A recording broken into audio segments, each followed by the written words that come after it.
All right. Well, thank you for popping on here for Smart College Marketing. Today we wanted to pop on and talk about a lot of popping. I was going to say, I'm popping. We always pop on. We're never coming on. We're never popping in, popping on. This time on. Anyway, so we wanted to pop on and talk about one of our core values. We've got 10 that we practice regularly and talk about a lot here. One of them is? Partners, not peons. What does that mean? I'll tell you. Okay. This is one that we love. I think it's one of our probably longest standing. They kind of ebb and flow, but this one has always been pretty fundamental. But just the idea of any relationship that we have, we approach it as a partnership and not a peonship. Is peonship a word? I've always wondered. It is now. It's on video. It's established. But basically, it's not a relationship where you tell us what to do, we tell you what to do, we're the experts, we're teaching you everything, or vice versa. Everything we do is, we don't like to use the cliche word, but everything we do is collaborative. It's such a buzzword in this world. But everything we do is, it's back and forth. We give a little bit, you give a little bit. It's not just ours or just yours. Yeah.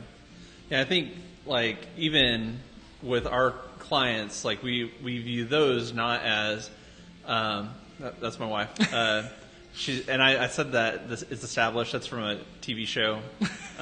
It's funny that she picked up on that the one time that she watched this. But we don't really only look at it from our partnerships with our clients, but we look at that with each other, right, with our vendors. And basically, there's three reasons we feel like it's really important. I'll take one of them. Yeah.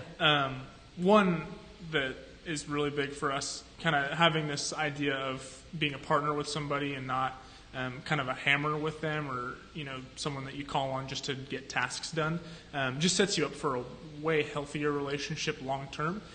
Brian made a good point kind of before.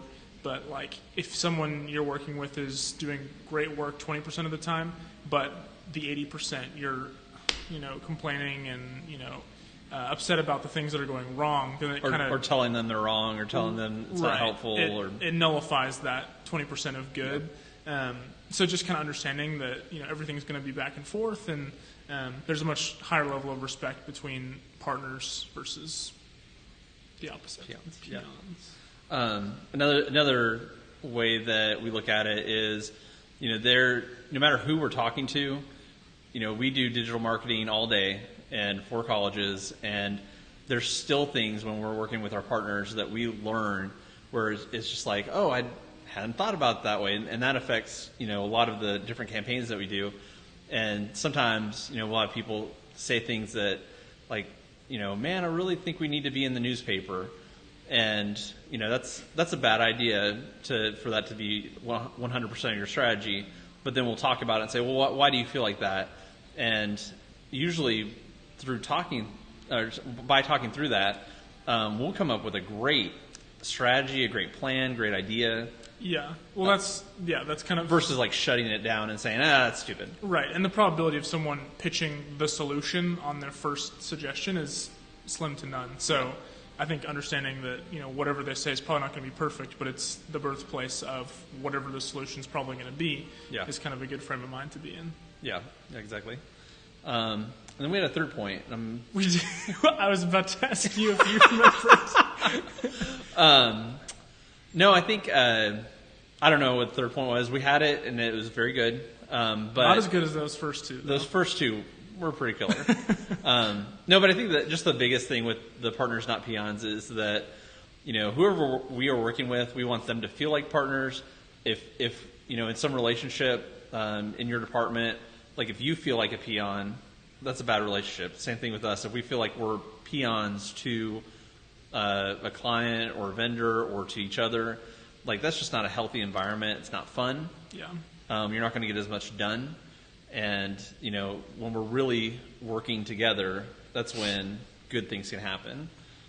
Yeah, we found a lot of freedom, and we're able to produce the best work when it is that partnership. We've been in relationships where it's been more of calling on us to just get things done, and here's what we're doing, and please do this. And it ends up eating up more of our time, surprisingly, and it just less effective. Yeah, we're just not able to put forth the work that we know we're able to. So yeah, and because we work with different colleges, the person working with us is missing out on that experience that we have in these other areas where we've seen failures, we've seen success. And that's a large part of the perk of working with an agency like us is we've been doing it, we've made the mistakes, so that we kind of bring to the table a track record of here's what we've done that did not work, here's what we found that did work, let's figure out what makes the most sense. So I think just an example, I know we're kind of going over our normal time, but one of the things I think about in this, we were working with a college and they had done events in the past and marketed for events, and those events just bombed, right? And so Abby here, one of our marketing specialists, she wanted to do an event. And we went to this college, this partner, and kind of pitched the idea, and they were like, I don't know, we've done that before and it doesn't work. And she was like, well, I've got this idea, can we just try it? And this is a smaller school, but we had 60 people sign up, which is really good. But even then it was kind of like, well, are they going to show, right? And of those 60, 30 showed up, and several of those enrolled. And it ended up the money and time we put into it, well outweighed the result. Yeah. Or wait, other side. Right. The result way outweighed the time and money we spent. It was just we did it a different way, but because we had that partnership versus us being a peon, a hammer for the customer, we were able to do something really cool that they want to do again. So yeah. Awesome. All right. Well, thank you for listening, and we'll catch you next time.